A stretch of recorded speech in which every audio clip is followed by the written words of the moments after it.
वैराग्य कैसे हो बाबा? क्या है सूत्र वैराग्य पैदा होने का? अष्टावक्र के 9वें प्रकरण का दूसरा श्लोक। संसार को जन्मने मरने और नष्ट होने के इस स्वरूप को देखकर, शब्द गहरे हैं, आपके जीवन की धारा को बदल देंगे अगर आपने जरा भी गौर से सुन लिया। संसार के जन्मने मरने और नष्ट होने के कारण इस स्वरूप को देखकर, हे प्रिय, किसी ही महान पुरुष की जीने की, विषयों को भोगने की और उनको जानने की इच्छा शांत होती है? होती है? अष्टावक्र पूछते हैं जनक से। किसी के जन्म मरण को देखकर रोज देखते हैं, अज टुरया किसे कल टुर जाना, दुनिया एक सरां, जो बनया सो मिटना आखर, रहना रबदाना। जो कोई आज चला गया, कोई कल चला जाएगा, निश्चित। यह अटूट सत्य है। इस सत्य से कोई अपने आप को झुठला नहीं सकता।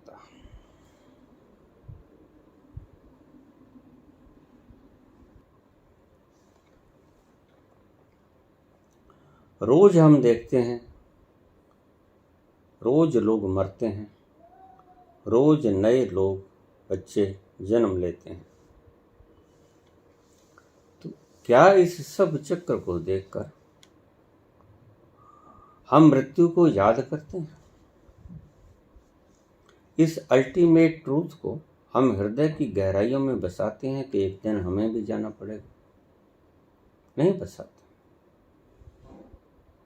तो कैसे होगा वैराग्य?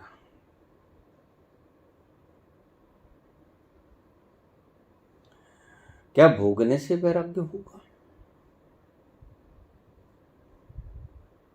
पूछा है बाबा, आप कहते हैं कि भोग लो। क्या भोग से वैराग्य होगा? नहीं,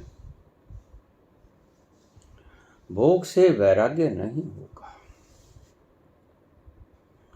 भोगों को भोगने के पश्चात भोगों में अखंड सुख नहीं है, इसको जानकर वैराग्य होगा। भोग उस अल्टीमेट अखंड आनंद और शांति में नहीं उतारते, इसको जानकर साक्षात अपने अनुभव के द्वारा वैराग्य फलीभूत होगा। किसी अभ्यास के द्वारा वैराग्य नहीं होता। हालांकि कुछ शास्त्रों में लिखा है कि अभ्यास और वैराग्य के द्वारा प्राप्त होता है परमात्मा। नहीं, अभ्यास कुछ भी नहीं करना है। अभ्यास तो एक श्रम है, वैराग्य एक उत्पत्ति है आपके हृदय में, संसार के सारहीनता की। संसार असार है, संसार में कोई खुशी नहीं है, यहाँ दुख ही दुख है। कैसे होगा? तब तक वैराग्य नहीं होता जब तक आपको संसार में दुख नजर नहीं आता। इस बात को फिर ठीक से समझ लेना। मैंने पहले भी कहा, एक सूत्र आपके जीवन की धारा को बदल देगा।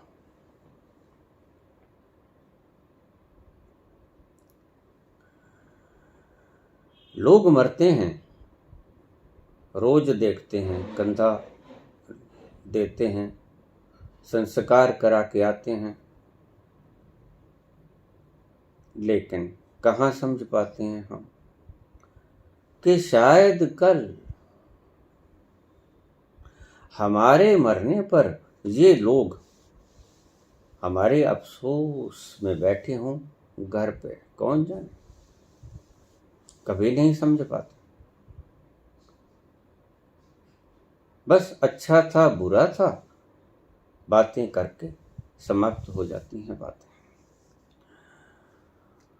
जो व्यक्ति मृत्यु को हर पल याद रखता है,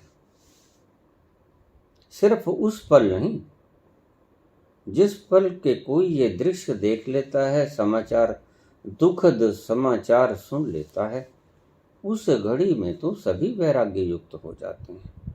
महाकामी से महाकामी, महाक्रोधी, महालोभी, महाअहंकारी भी उस वक्त वैराग्य से युक्त हो जाता है। वो कुछ नई बात नहीं है, सभी के साथ घटित होती है। उस वातावरण में यादें आती हैं। कल ही तो ये चौड़ा हुआ जाता था बाजार में, कंधा लग गया था, लाल आंखों से देखा था इसने,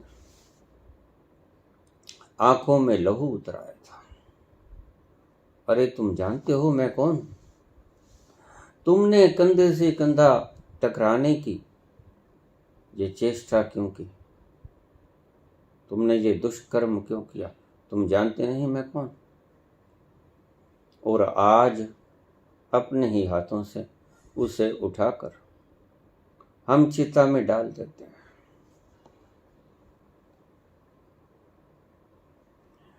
किसी को अग्नि देते समय सभी के मन में वैराग्य उत्पन्न हो जाता है। आप देखोगे, अगर आपका दुश्मन मर जाए, उसके बाद दुश्मनी समाप्त हो जाती है। वो बात नहीं रहती, क्योंकि दुश्मनी का मतलब ही ये होता है कि यह व्यक्ति जिंदा ना रहे, मर जाए। और वह मर ही गया तो अब दुश्मनी का कोई कारण शेष नहीं बचता।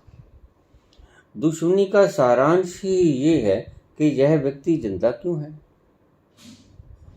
और अगर वह मर ही जाए तो दुश्मनी के पांव लड़खड़ा जाएंगे, टूट जाएंगे।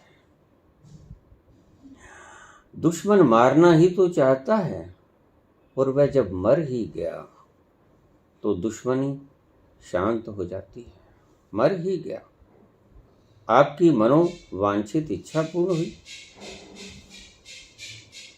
आपने देखा कोई अमीर व्यक्ति, उसके शान शौकत, जिसे तुम तथाकथित ऐश कहते हो, ऐश, सबसे ज्यादा भरमाने वाला यह शब्द है ऐश। जबकि इस संसार में ऐश नाम की कोई चीज नहीं। इंद्रियां भी जो तुम ऐश कहते हो वो ऐश नहीं है। इंद्रियों से ऊर्जा को बाहर फेंक देना, उसको तुम कहते हो ऐश। सुंदर दृश्य देख लिया, सुंदर संगीत सुन लिया, सुंदर विचार सुन लिए, उनको तुम ऐश कहते हो। सुंदर जीवा को स्वादिष्ट पदार्थ दे दिए खाने को, यह ऐश नहीं है। अपनी शक्ति को, ऊर्जा को इंद्रियों के द्वारा बाहर फेंक देना एक भूल है, एक नासमझी है, जिसे तुम क्षणिक सुख को कह देते हो ऐश। और कल को जब ये शरीर तुम्हारा शक्ति का उत्पादन समाप्त कर देगा तो ऐश का साधन समाप्त हो जाएगा। मुर्दा कभी ऐश कर सकता है? क्यों? क्योंकि उसके भीतर प्राण शक्ति बाकी ना बचे, एनर्जी बाकी ना बचे, तो वह ऐश न चाहेगा करना क्योंकि मन नहीं, और न कर सकेगा क्योंकि इंद्रियां नहीं, ज्ञान नहीं इंद्रियों। सो मुर्दा कभी ऐश की ना कामना करता है, ना ऐश कर पाता है। वैराग्य क्या है?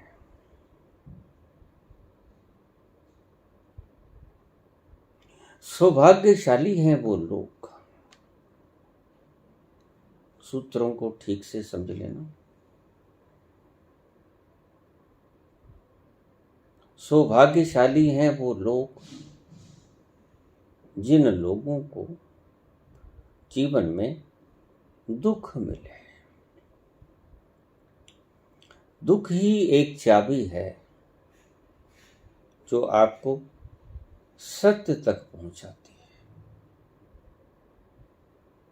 दुख वो कीमिया है जो आपको सत्य का रहस्य बताती है, जो आपको आनंद का, सुख का, वास्तविक सुख का मार्ग बताती है। उसका एकमात्र कारण है दुख, और दुख से ही तो मुक्त होना चाहते हो।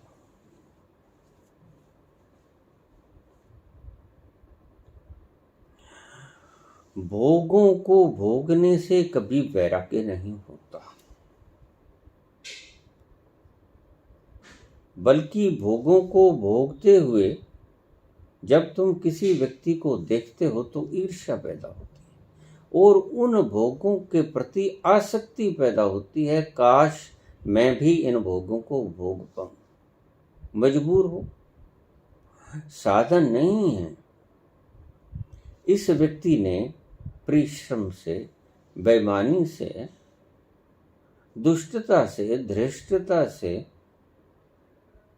साधन कमा लिए, और जब भोगने लगा स्वादिष्ट पदार्थ, संसार के सभी स्वाद, तो आप कहते हो कि ये बड़े मजे में है।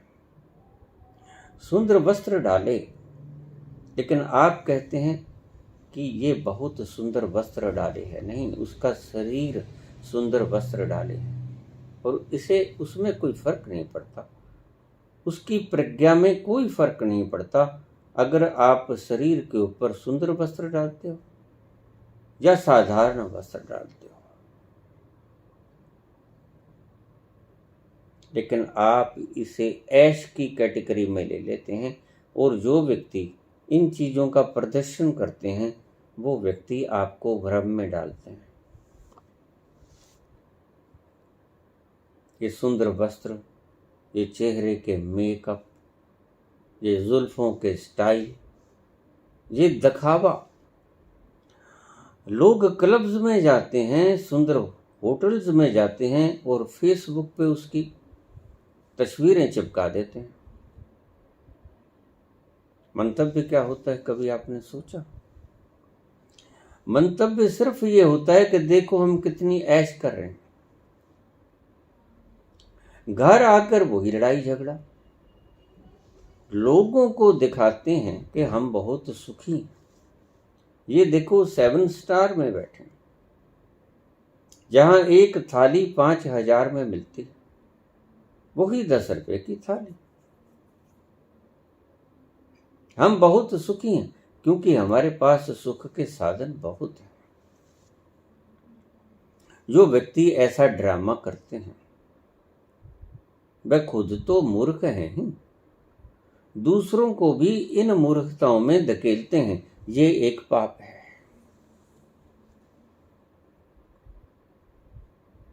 क्योंकि आपकी किसी कर्म से दूसरों की दौड़ बढ़ जाए, यह पाप है। वे भी दौड़ेंगे, धन कमाएंगे, साधन पैदा करेंगे, कुछ भी करना पड़े, बल से, प्रचार तंत्र से, कफर से, झूठ से, किसी भी तरह से धन पैदा करेंगे, बल पैदा करेंगे, सिंहासन कब्जे में लेंगे, अपने पीछे लोगों को लगाएंगे, सिर्फ ये दिखाने के लिए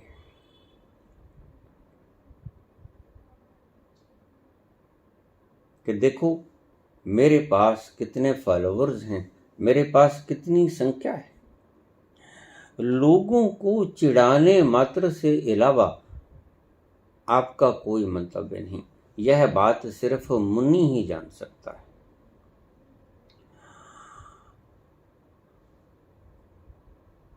मुझे एक व्यक्ति संवाद से बता रहे थे कि मैं सिर्फ वही वीडियोस देखता हूं जिसके व्यूज ज़्यादा होते हैं। मैं सिर्फ उसी फॉलोवर को देखता हूं, उसी व्यक्ति को देखता हूं जिसके सबसे ज़्यादा फॉलोवर होते हैं। क्यों? ये तो आम प्रक्रिया है। आप सदा ही उस दुकान पर जाओगे जिस दुकान पर ज़्यादा ग्राहक हैं। भेड़ें सदा भेड़ों के झुंड में ही जाएंगी और दूसरा कोई रास्ता नहीं, क्योंकि आपके पास आपकी समझ नहीं। आप लोगों को देखकर चलते हैं और लोगों के झुंड को हम कहते हैं समाज। और समाज से बड़ी मूर्खता व्यक्ति ने आज तक कभी किए हैं। समाज ही वो तत्व है जो आपको आपसे दूर कर देता है, आपसे आपकी निजता को छीनने वो समाज। फिर सुनिए, आपसे आपकी निजता को छीन ले वो समाज। मेरे पास फटे पुराने वस्त्र हैं, पुराने मैले कुचैले। मैं बाहर नहीं जाऊंगा। क्यों? लोग क्या कहेंगे? समाज ने आपकी स्वतंत्रता छीन ली। मजबूरी में बाहर जाने के वक्त जो बढ़िया से बढ़िया आपके पास पहनने को वस्त्र होंगे वो पहन के जाओगे, ताकि लोग देखें कि मेरे पास सुंदर वस्त्र हैं। दिखावा मात्र आपको परमात्मा तक नहीं पहुंचाता, आपको सुख नहीं दे पाता। देख पराई चोपड़ी, संत क्या कहते हैं? इनके एक एक शब्द पे गौर कर। मत ललचावे जी, देख पराई चोपड़ी, मत ललचावे जी। दूसरों की चुपड़ी हुई रोटी देखकर जी को मत ललचाना। रुखी सूखी खाई के ठंडा पानी पी। जैसी भी रूखी सूखी मिलती है उसको खा लो, ठंडा पानी पी लो। भिक्षा मांगने जाने का कुल भीतर का रहस्य यही था कि जो भी आपको मिल जाए, ईश्वर की इच्छा के अनुसार रूखा सूखा भी मिल जाए तो उसको उसका प्रसाद समझ के आप ग्रहण कर लेना। भिक्षा का कुल मात्र यही कारण था, और होटलों का कुल मात्र कारण यही है कि आपके सामने मेनू रखा जाता है, आपको जो अच्छा लगता है वो आप मंगवाते हैं खाने के लिए। और भिक्षा का ये मतलब है जो अगला डाल दे वो आप खा जाओ। रुखी सुखी खाए के ठंडा पानी पी।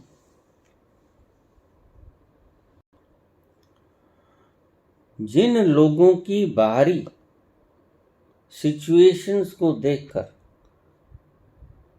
आप उनकी बराबरी करना चाहते हो कि काश मैं भी ऐसा होता, अगर मेरे पास इतना होता तो मैं तो आराम से घर बैठता,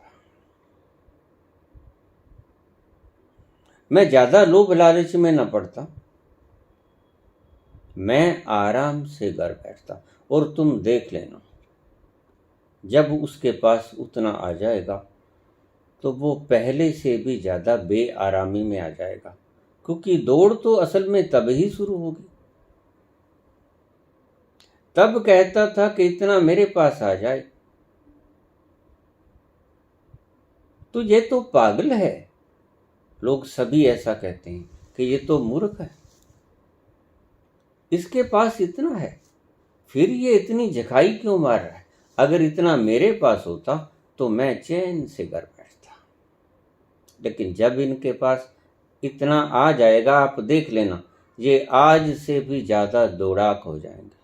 ये मैराथन की दौड़ में शुमार हो जाएंगे। फिर 1 नंबर, 2 नंबर, 10 नंबर चलेगा।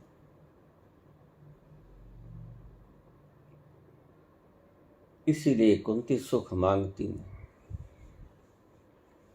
कुंती कहती है, हे कृष्ण, मेरी झोली में एक भी सुख मत डालना। उसकी जिंदगी दुख से भरी रही। जब से जन्मी गोद डाल दी गई कुंती, दूसरे परिवार में पली, अपने माँ बाप से बिछुड़ गई, शादी हुई, शादी से पहले अवैध बच्चे का जन्म हुआ, तिराना पड़ा जल में, शादी हुई, पति अभिशप्त निकला, पांडु रोग से ग्रस्त, अभिशप्त, अंतरंग संबंधों का सुख न जान पाई। एक वैश्या जैसा जीवन बिताना पड़ा।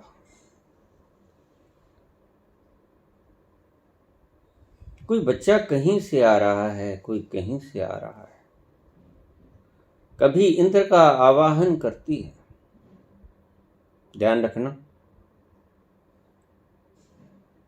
ये कोई व्यक्ति नहीं थे इंद्र वगैरह। ये कहानियां हैं, इनके तथ्य को समझने की चेष्टा करना। यद्यपि मैं उसी तरह बोल रहा हूं जैसा शास्त्रों में लिखा। मैं पहले भी बोल चुका हूं कि ये सिर्फ एक सरकारी सांठ थी। कुंती के जीवन में इतने कष्ट आए। उसका अपना पति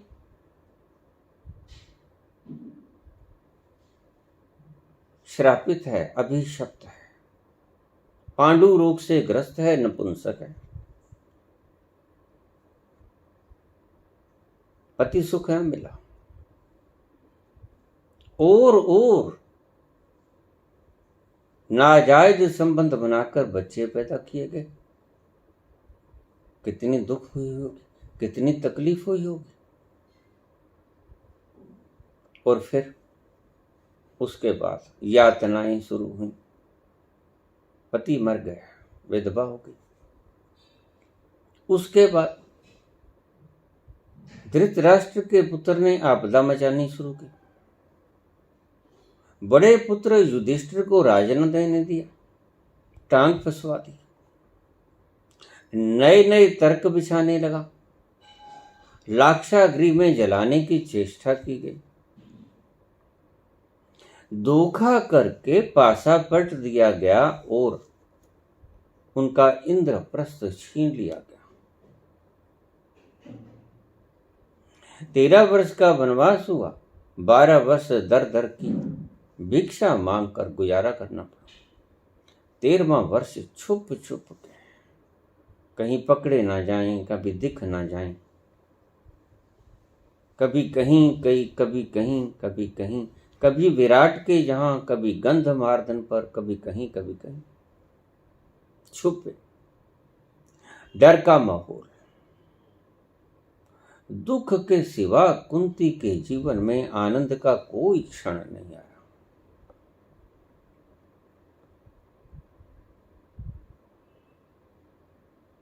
फिर वहां से वापस आए तो विराट के यहां 1 वर्ष बताया अज्ञातवास का। उसके बाद फिर अड़ंगा डाल दिया गया कि अभी 1 वर्ष हुआ नहीं, तुम पहले पकड़े गए। फिर मुश्किलात हुई, मुश्किल पे मुश्किल। लेकिन इन दुखों के चोटों ने, दुखों के पहाड़ों ने जैसे जैसे बड़े बड़े पहाड़ उसके ऊपर गिरते गए, एक बात उसे समझ आ गई। भीतर एक तृप्ति और भीतर एक अनजाने सुख का आभास होने लगा। ये सिखाएगा आपको दुख। दुख बड़ा महान गुरु है, इससे भागना मत। रोज मुझे प्रश्न आते हैं, दुखी बहुत हूं, ईश्वर की कृपा हो गई, भागते क्यों? इसे स्वीकार करो, ये भी उसकी ही तो देन है। तुम सुखी होने का प्रयत्न ही ना करो। जब वह तुम्हें दुखी करना चाहता है तो इससे बड़ा सुख और क्या हो सकता है कि तुम उसकी रजा में रहने को, जीवन बसर करने को राजी हो जाओ। इससे बड़ा सुख होता है क्या कोई? पूछो कोई बाबा नानक से, वो कहेंगे नहीं, इससे बढ़िया सुख कोई होता ही नहीं।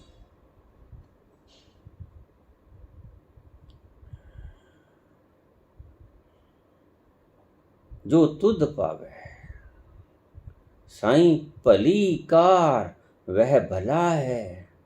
वह बुरा नहीं है। आप तो रोते हो, आप तो कहते हो बहुत बुरा हुआ। भीतर आंतरिक प्राणों से उसे स्वीकार कर लेना चाहिए, इस खोपड़ी मात्र से नहीं। यह बात समझ लेना, स्वीकार तो आपको करना पड़ता है। एक एक शब्द को गौर से समझना।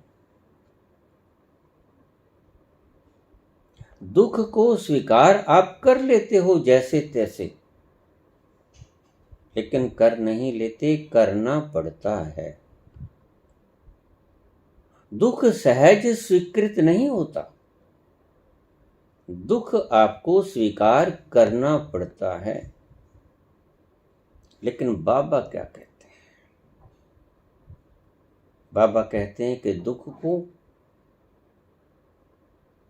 एट द सेम मूवमेंट, उसी वक्त उसका प्रसाद समझ के स्वीकार कर लेना। और शायद तुम्हें जानकर ये बड़ा ताज्जुब होगा कि तुम तो बिल्कुल उलट मार्ग पे चल रहे हो। तुम दुखों से ही दुश्मनी कर रहे हो, तुम सुखों से प्यार कर रहे हो।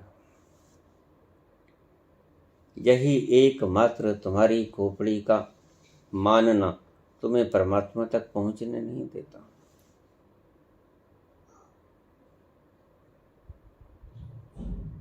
दुख इस जीवन में है, यह वास्तविकता है।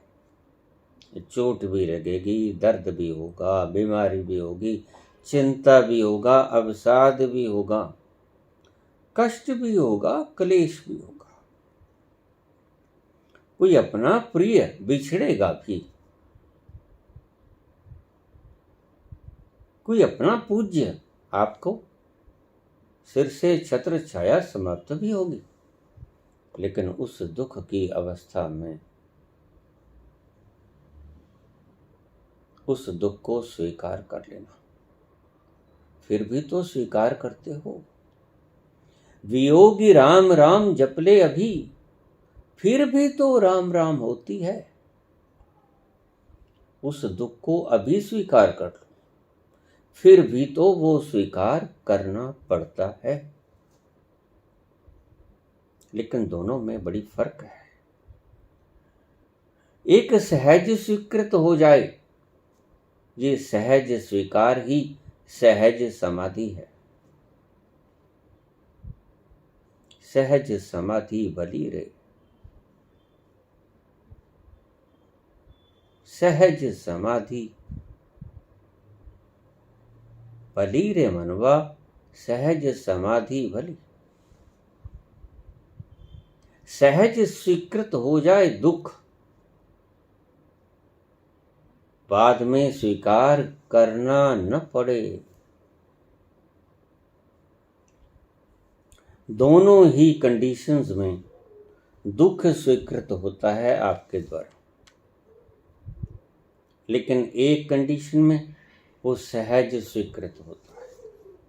उस घटना के घटने से पहले ही उस घटना के घटने से जो दुख पैदा होगा उसको स्वीकार कर लो। अभी दुख आया भी नहीं, और जब दुख आया भी नहीं, अगर आपकी ऐसी मनोवृत्ति होगी तो आप अपने भीतर जाना शुरू हो जाएगा।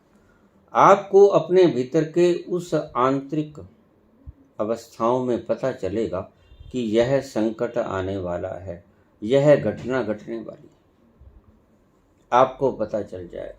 और यह घटना घटने वाली है और यह घटना टलने वाली नहीं है। होनहार हो कर रहे, अनहोनी न होए। जो होना होता है होकर ही रहता है, और जो नहीं होना होता वो कभी होता ही नहीं। सो उन तलों पर आपको जाकर ध्यान रखना, मैं बात कहाँ से शुरू किया। मैं कहता हूं जब आपने दुख को सहज स्वीकृत करना शुरू कर दिया तो आप उस तल पर पहुंच जाओगे जहां मैं अक्सर आपको कहता हूं कॉस्मिक अनकॉन्शियस और कॉस्मिक सुपर कॉन्शियस के भीतर की बाउंड्री लाइन है। वहां पर आप खड़े होते हो, इधर भी झांकते हो अंधेरे में, उधर भी झांकते हो परम प्रकाश। वहां आपको आने वाली सभी घटनाओं का पता चलेगा, क्या होगा, कब होगा, कैसे होगा, समस्त विश्व में क्या घटने वाला है आप बखूबी जानते हैं, लेकिन वो बेमतलब हो जाए आपके लिए। आपको पहले से ही पता है और आप पहले से ही तैयार हो जाते हो। संतों को अगर महान कष्ट आने के बाद कोई फर्क नहीं पड़ा तो उसका कारण कुछ दूसरा और ना था। उन्हें पता ही था कि यह होगा और उनका मन पहले से ही स्वीकार किए बैठा था। वो खुद ही भेज देते हैं, गुरु गोविंद अपने बच्चों को चमकौर साहब की जंग में खुद ही भेज देते हैं। वो जानते थे इट विल हैपन। अपने बच्चों को दीवारों में चलने के लिए भेज देते हैं। माता प्राण त्याग देती है दहश से, खुद के छुरा घोंप दिया जाता है। पिता को खुद भेज देते हैं अपना शीश कटवाने के लिए। जानते हैं यह एक ड्रामे का अंश है, यह होगा ही, कोई मलाल नहीं आता मन में, जरा भी कष्ट नहीं होता। उनकी आत्मा सदी शांत शीतल बनी रहती। वनों में लेट जाते हैं अकेले, कोई चादर नहीं होती, कोई गद्दा नहीं होता, कोई चारपाई नहीं होती, अकेले लेटे हैं।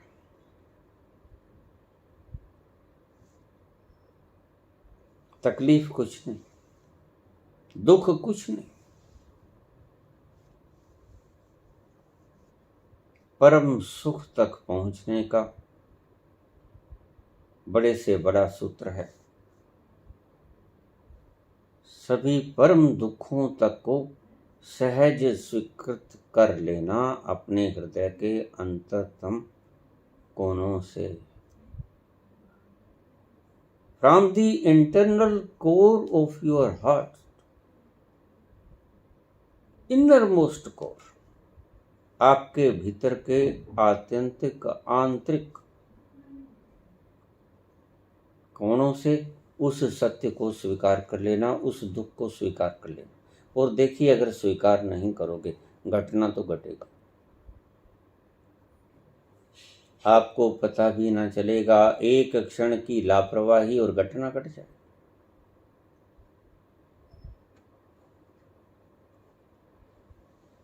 लेकिन संत कौन? संत वह जो उन घटनाओं को सहज स्वीकार कर ले। ऐसा होना ही था, उसे पता था। यहां से शुरू करो, छोटी मोटी पीड़ाओं को, छोटे मोटे कष्टों को स्वीकार करने की आदत डालो।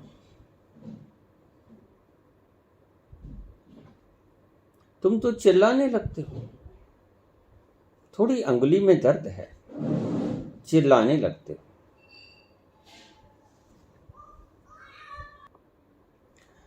संसार के जन्मने मरने और नष्ट होने के इस स्वरूप को देखकर,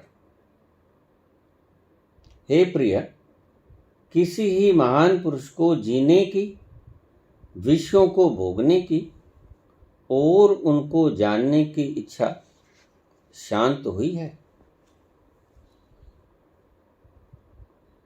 घर में आग लगी हो, सुंदर स्त्री का सानिध्य हो, भागोगे कि भोगोगे? भागोगे। इतनी सी अकल तुम में है कि ये शारीरिक स्वाद बाद में भी चखे जा सकते हैं, लेकिन अगर शरीर ही ना बचा तो फिर क्या करोगे? यह संसार में आग लगी हुई है। आपने देखा नहीं, चारों तरफ हाहाकार, चारों तरफ दुख, तकलीफ, कष्ट, क्लेश, बीमारी, रोग, संताप, दौड़। दौड़ भी एक दुख है, और सबसे बड़ा दुख तो दौड़ ही है। दादू दूजा को नहीं, दूसरा कौन? दूजी मन की दौड़। तुम्हारे मन की दौड़ ही दूसरी है, और दुई सदा दुख पैदा करती है। और किसी चीज से तुम्हें दुख नहीं होता। दादू दूजा कोई नहीं, दुख कोई और नहीं देता। दुख कौन देता है? दूजी मन की दौड़। मन की दौड़ ही दुख देती है। दौड़ गई, जैसे ही आपने दौड़ना बंद किया, संशय गया, आपका संशय मिट जाता है। जैसे ही आप ठहरे, संशय मिट गया। वस्तु ठोर की ठोर, वस्तु जहां थी वहीं पे है, बस चूक रहे थे भागने के कारण। आपने कभी देखा आपके सिर पर पंखा चल रहा है, सीलिंग फैन,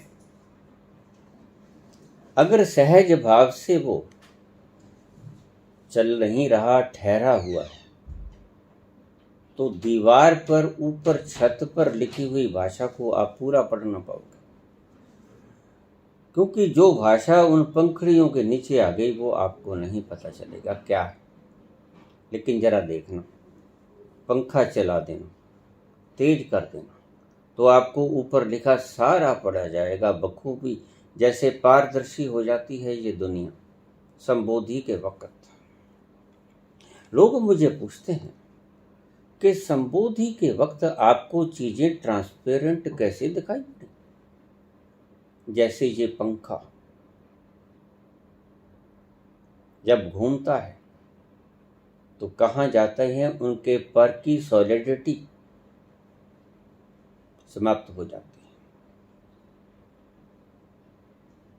है। यह है सत्य।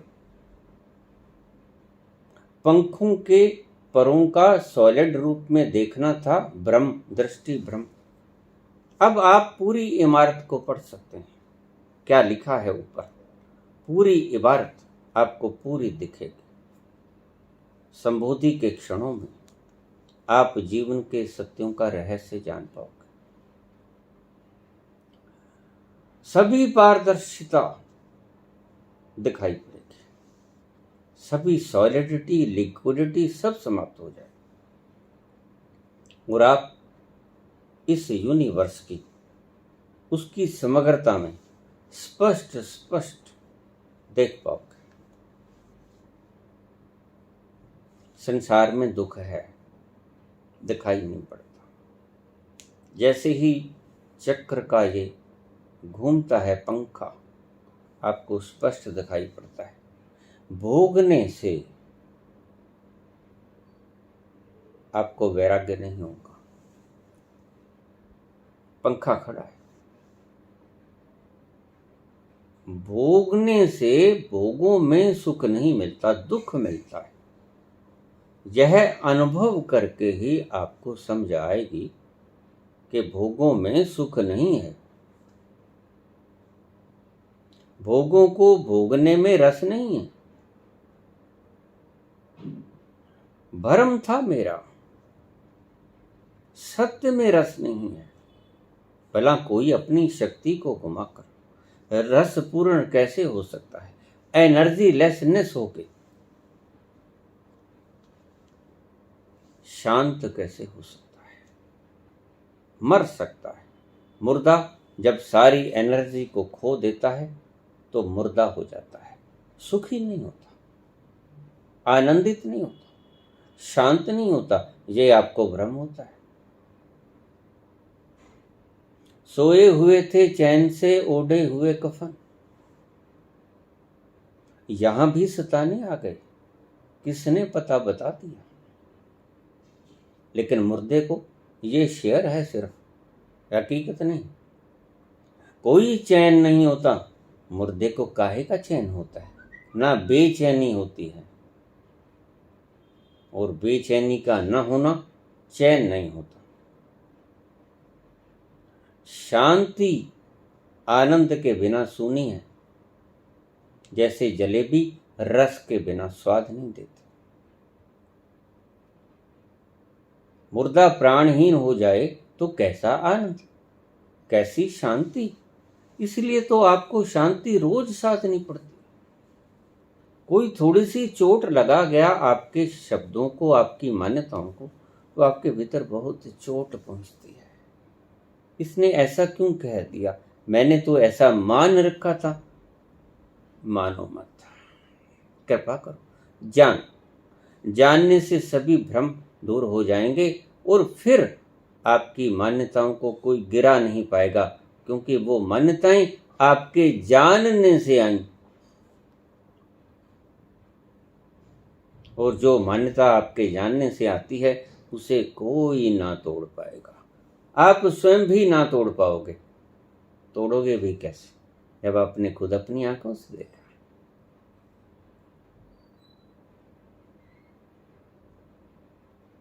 और कोई मुर्दे को सताता है, यहां भी सताने आ गए, किसने पता बता दिया। कोई भी पता बता दे, लेकिन मुर्दा सताया नहीं जा सकता। मुर्दा जब जलेगा ही नहीं, मुर्दे को पता ही नहीं, भस्म हो जाएगा, मुर्दे को कोई आभास ना होगा।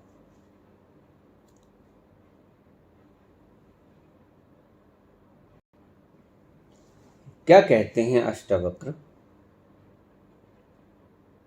कि दूसरों को देखकर के संसार में सुख है या संसार में दुख है, मत मान लेना। खुद उस अग्नि में प्रवेश करके देखना, जलाती है कि बचाती है। जलाती है। संसार में सुख नहीं। तुम मानते हो दूसरों को देखकर, देखो दूसरा कितना सुखी है, काश मैं भी इतना सुखी हूं। तुम सुविधा को सुख मानते हो, यही गलती खा बैठता। सुविधाओं को सुख मान लेते हो, पैसे को, तख्त को, बल को,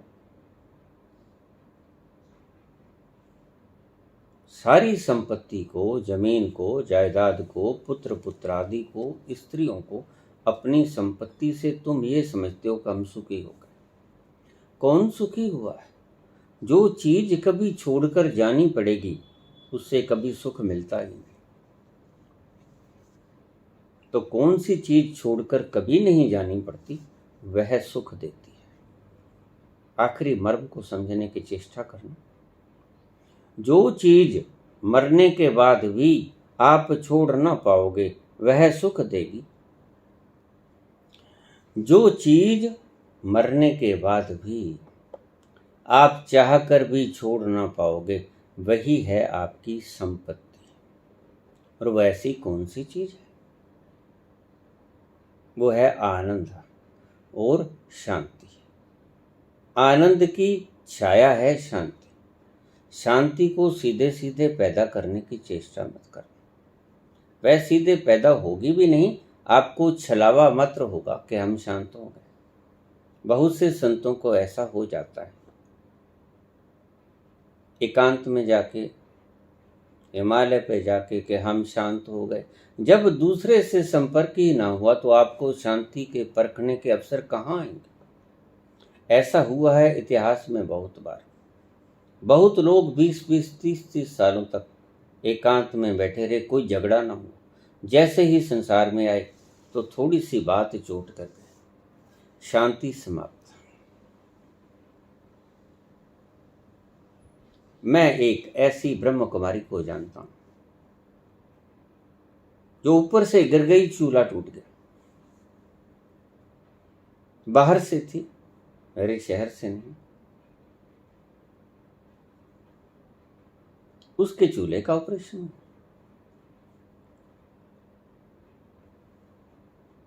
और उस ओम शांति के लोगों को पाठ सिखाने वाली वो महिला जब ऑपरेट होके बाहर आई तो उस दर्द और कष्ट को सहन ना कर पाई। ऐसा उपद्रव मचाया, शोर, सारे हॉस्पिटल में उसने शोर मचा दिया। हाय, ये दो, वो दो, दर्द हो रहा है, इंजेक्शन लगाओ, ये करो, वो करो। तो उस डॉक्टर का फोन मेरे पास आता, बड़ी गड़बड़ किए है। हम तो समझ रहे थे इतना ज्ञान देती है ओम शांति, मान लो। मान लिया। मानी हुई शांति का परिणाम ऐसा ही होगा। तो मैंने कहा उससे बोलो ओम शांति का जाप करो, चूल्हे का दर्द, कूल्हे का दर्द ठीक हो जाएगा। लेकिन बातें कुछ लोगों को समझाने के लिए होती हैं। खुद पर कष्ट आता है तो ये मान्यता तो गई ही नहीं अभी कि मैं शरीर हूं। शरीर का कष्ट, स्वयं का शरीर का कष्ट, स्वयं का कष्ट समझ रही है ये औरत, लोगों को समझा रही है। ज्ञान के बिना आई हुई शांति आनंद से विहीन शांति थोथी, जो तुमने अभ्यास के द्वारा पैदा कर ली, ओम ओम का उच्चारण करके पैदा कर ली। वो नाद सही नाद नहीं है, नाद अनाहत नाद है जो तुम्हारे प्रयास से नहीं आता। रात का सन्नाटा कौन पैदा करता है? आपके भीतर का ओंकार, एक ओंकार कौन पैदा करता है? ये वो हो, creator of the world, creator of the universe, वह पैदा करता है। सहज स्वाभाविक साउंड है अस्तित्व के। इसको तुम पैदा करने की चेष्टा करते हो। मैं मूर्ख ना कहूं और क्या कहूं इन लोगों को? जो चीज ईश्वर ने पैदा की, सन्नाटा ईश्वर ने पैदा किया, थोड़े एकांत में जाकर सुन लो। ओंकार का नाद ईश्वर ने पैदा किया, थोड़ा भीतर जाके सुन लो। बज रहा है वाजे नाद अनेक असंख्य, अनेक तरह के नाद बज रहे हैं। कितने गावन हारे, कितने गाने वाले वहां बैठे हैं। अगर तुमने गाने की, उन गानों को गाने की चेष्टा करके उन गानों का रस पैदा करने की चेष्टा न की तो आप फेल हो जाओगे। आप वो गानों का रस पैदा न कर पाओगे अपने अभ्यास के द्वारा। तो बड़ा शोर मचाया। मैंने कहा तुम उनसे कहो कि ओम शांति का जाप करें। क्या जरूरत है एनाल्जेसिक देने की, क्या जरूरत है डिक्लोफेनिक की, क्या जरूरत है नॉर्फिन मॉर्फिन की, फोर्टविन की, कोई आवश्यकता नहीं। और ओम शांति का मजा तो तब था अगर तुम एनेस्थीसिया भी ना लेते, ओम शांति ही कहते रहते। काशी नरेश का ऑपरेट हुआ।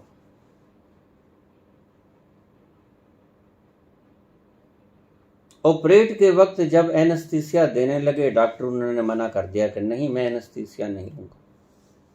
डॉक्टर कहने लगे कि हम ऐसा रिस्क नहीं ले सकते राजन, हम ऐसे ही बिना एनेस्थीसिया दिए आपका ऑपरेशन नहीं करेंगे।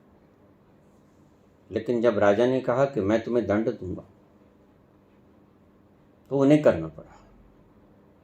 जैसे ही ऑपरेट शुरू हुआ, अपेंडिक्स का ऑपरेशन था, वो कूद गए बाहर जाना जानते थे। ऑपरेशन हो गया, टांके लगा दिए गए, पट्टी बांध दी, कोड दे दिया गया था। ऑपरेट पूरा होने के बाद आप शरीर में प्रवेश कर लो, समझ गए थे डॉक्टर। वैसे तो खुद देख रहा था शरीर को ऑपरेट होता, सब कुछ हो गया, पता चल गया था, लेकिन डॉक्टर्स के कहने का इंतजार था, क्योंकि इनकी बातें ये ही जानते हैं कि कब मुझे आ जाना चाहिए। जैसे ही डॉक्टर्स ने वो कोड दोहराया, प्रवेश कर गए शरीर। कोई जाप ना किया, कोई ओंकार का नाद खुद से पैदा शुरू करने की चेष्टा न की, कोई मैं शरीर हूं शिवोहम का जाप न किया, कोई रेपिटेशन न किया जप का। सीधी सीधी बात थी, शरीर से बाहर कूद गए। जानना तो ये है कि तुम शरीर नहीं हो। राम राम का जप करने से ये कैसे जान पाओगे? ओम ओम का जप करने से या कोई भी जप पाठ पूजा करने से ये कैसे जान पाओगे कि तुम ये शरीर हो? नहीं जान पाओगे। भ्रम पैदा करोगे, और तुम्हारे भ्रमों ने इतने पाखंड दुनिया में पैदा कर दिए जिनका कोई अंत नहीं।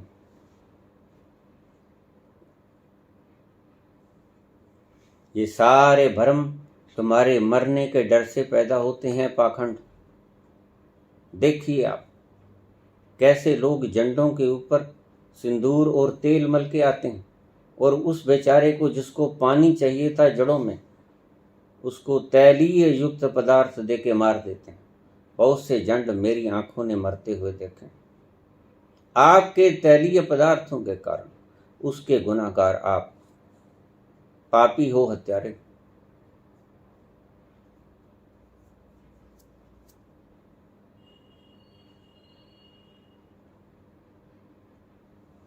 आपके कुछ शब्दों की ध्वनि पैदा करने से कुछ नहीं। भीतर की ध्वनि सदा गूंज रही है, वहां जाना पड़ेगा। आप सदा ही नकल बनाने के बड़े एक्सपर्ट, क्योंकि असल तक पहुंचने का साहस नहीं कर पाते। बस यही कुछ कीमिया, यही कीमिया आपको खुद तक पहुंचने की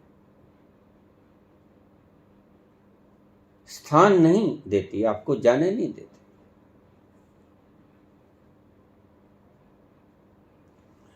वैराग्य क्या है? संसार को भोगना वैराग्य।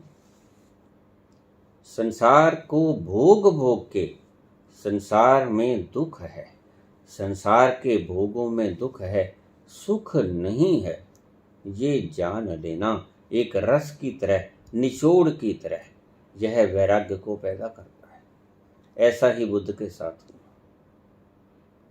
बुद्ध ने सारे भोग भोग लिए थे, राजपुत्र थे, अकेले थे, लाडले थे, प्यारे थे,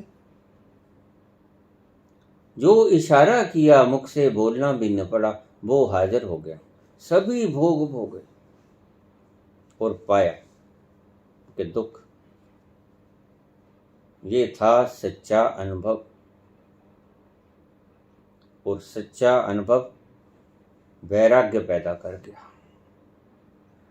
रात को घर छोड़कर चले गए, भाग गए।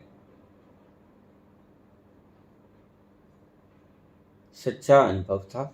सच्चे अनुभव से पता लगा संसार के भोगों में आनंद नहीं।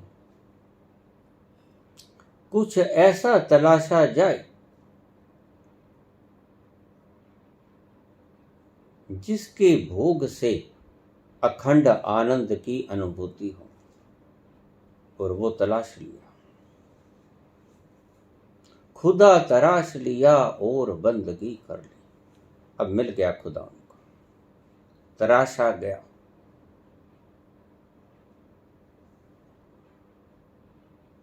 महावीर के पास एक अज्ञानी व्यक्ति आ गया, पांव में मस्तक निभा दिया, रोने लगा। महाराज, इतना बड़ा त्याग, महीना महीना भर आप खाना नहीं खाते। हम तो बड़े दुष्ट लोग हैं, 3 बार 4 बार खाते हैं दिन, आप महीना महीना भर सिर्फ पानी ही पीते। महात्यागी हो। महावीर हंसे।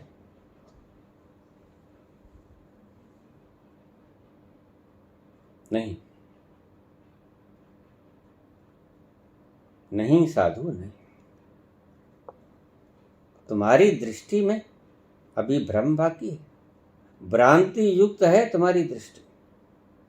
भोगी तुम अपने आप को समझते हो, मेरे से बड़ा भोगी और कौन? सबसे बड़ा भोगी मैं हूं। त्यागी तो आप हैं, मैं त्यागी नहीं, मैं भोगी हूं, सबसे बड़ा भोगी हूं। कैसे प्रभु? तुम भोगते हो क्षुद्र को, विराट को त्याग देते हो। मैं भोगता हूं विराट को, क्षुद्र को त्याग देता हूं। तो बताओ भोगी बड़ा कौन? मैंने विराट को भोगा, विराट को भोगा, तो बड़ा भोगी मैं हुआ कि जिसने क्षुद्र को भोगा बड़ा भोगी वो हुआ? चरण पकड़ लिए महाराज, आपकी बातें समझ तो आती हैं, लेकिन समझ नहीं पाता। आती हैं, वाणी से झलक तो मिलती है, परंतु इशारे मिलते हैं। तो महावीर कहते हैं कि संत से बड़ा भोगी और कोई होता ही नहीं। उस भोग से दुख मिलता है आपको, संसार के भोग से आपको दुख मिलता है। एक और भी भोग है, उसमें उतर जाओ।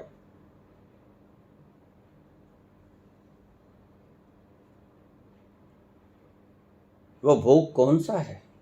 परमात्मा को भोगना, आनंद को भोगना, शांति को भोगना। जो आपके भीतर कैवल्य की अवस्था में उतर गया, जो अकेला रह गया, जो दो ना रहे, जिसमें द्वैत ना रहा, जिसमें दो की दुविधा मिट गई, जो एक हो गया, उसने आनंद को भोगा, उसने ब्रह्म को भोगा। क्योंकि ब्रह्म एको ब्रह्म, द्वितीयो नास्ति। एक ही ब्रह्म है, दूसरा है ही नहीं। उस एक में जो उतर गया वह उस आनंद को पा गया। महादुख से सुख पैदा होता है, दुख से सुख पैदा होता है, महादुख से महासुख पैदा होता है। ये सूत्र है। लेकिन महादुख से महासुख तब पैदा होगा जब आप उस महादुख को पूर्ण हृदय से स्वीकार कर लोगे। दुख से सुख तब पैदा होगा जब आप उस दुख को पूर्ण हृदय से स्वीकार कर लेते हो। नकलों से सावधान। ये ओम शांति का जप मत करना। जप कोई भी ना करना। राम राम किया कि राधे राधे किया।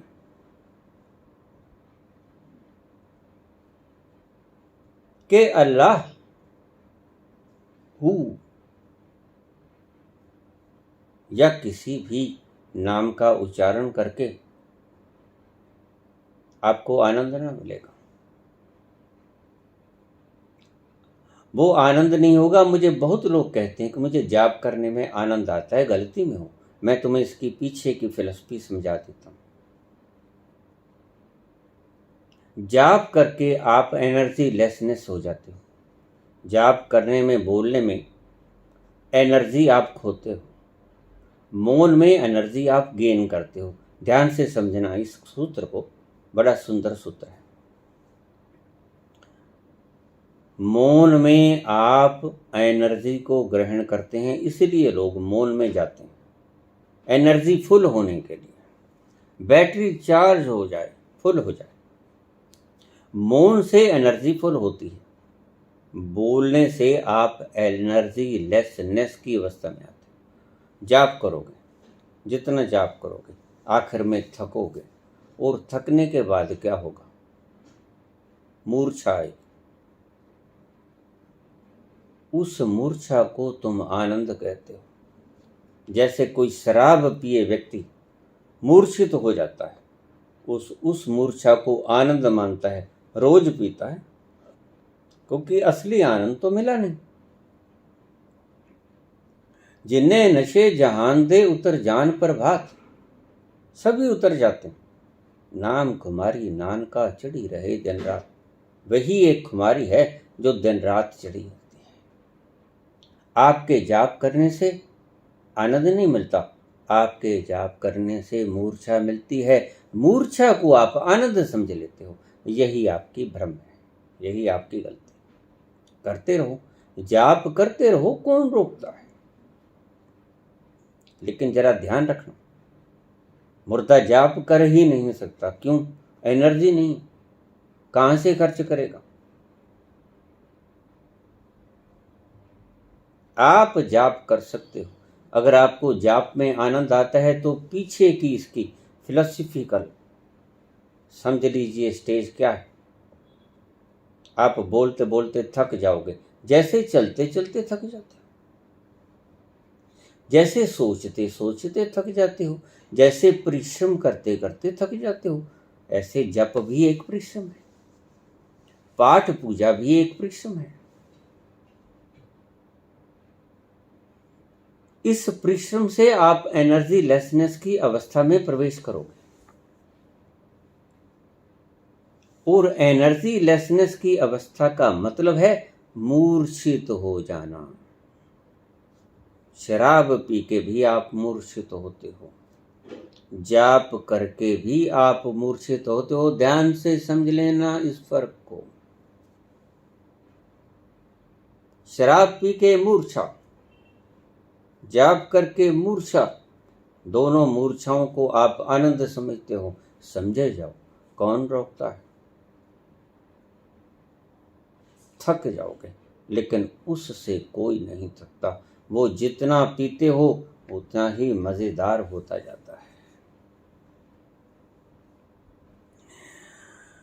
सूरत कलारी भई मतवारी, मदवा पी गई बिन तोले।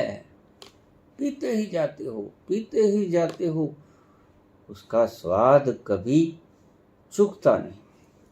कभी आपने बस नहीं कहा कि बस और नहीं, बस और नहीं। तुम्हारे प्याले गम के हैं, गम के प्याले और नहीं। लेकिन वो प्याला गम का नहीं है, वो प्याला आनंद का है। जो प्रेम प्याला पी लेता है वो उस परम आनंद में डूब जाता है। आपका जप तप सब परिश्रम एनर्जी लेसनेस की अवस्था में आपको पहुंचा देते हैं,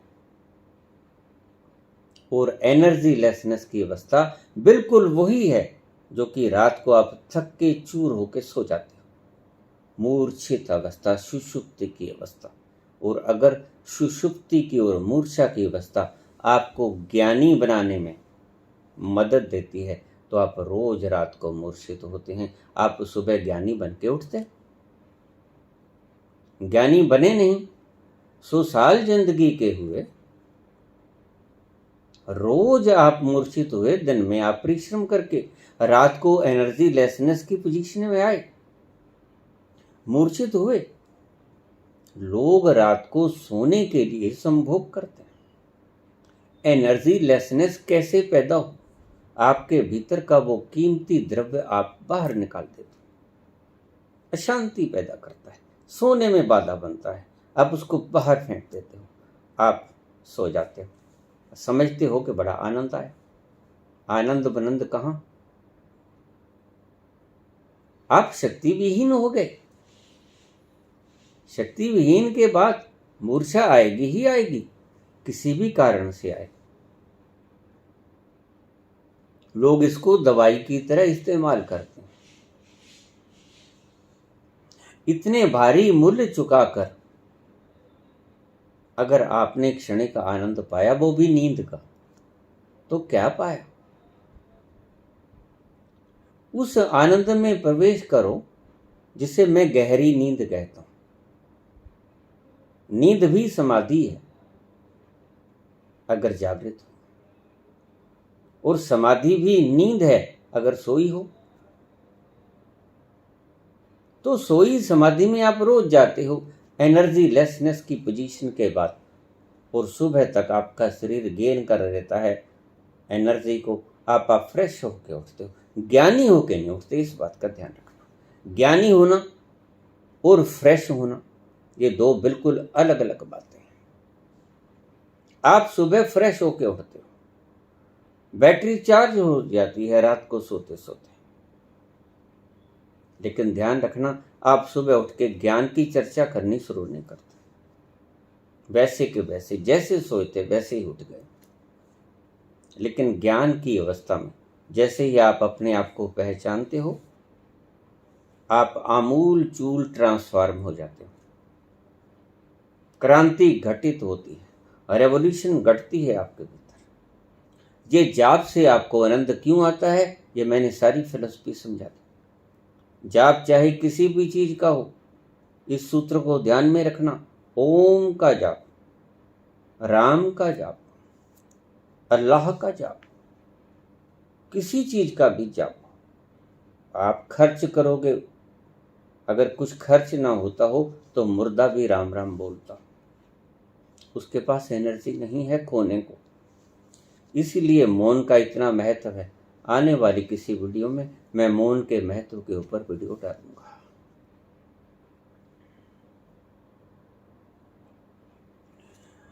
दुख, महादुख अगर सहज स्वीकृत हो जाए तो वह आपको महासुख में ले जाए। दुख अगर सहज स्वीकृत हो जाए तो वह आपको सुख में ले जाएगी। महासुख में जाना है तो महादुख को स्वीकार करना शुरू कर दो। लड़ो मत, डरो मत। इसलिए कुंती इस रहस्य को जानती थी। कुंती ने झोली फैला के कहा, प्रभु वचन दोगे? हाँ माते, क्यों नहीं? आपको वचन न दूंगा कैसे हो सकता है? मैंने खुद ही कहा है माता मांग ले। तो मेरी झोली में दुख ही दुख डाल दे। और कुंती ने वो परम सूत्र मांग लिया जिसके द्वारा संबोधि को प्राप्त किया जा सकता है। और आपके पास तो इतनी सुविधाएं, लेकिन आपको खुशी नहीं मिलती जिसे सच्ची कहते हैं। इतनी सारी यादों के होते भी जब दिल में, इतनी सारी यादों के होते भी जब दिल में वीरानी होती है तो हैरानी होती है। इतनी सारी यादों के होते भी जब दिल में वीरानी होती है तो हैरानी होती है। धन्यवाद।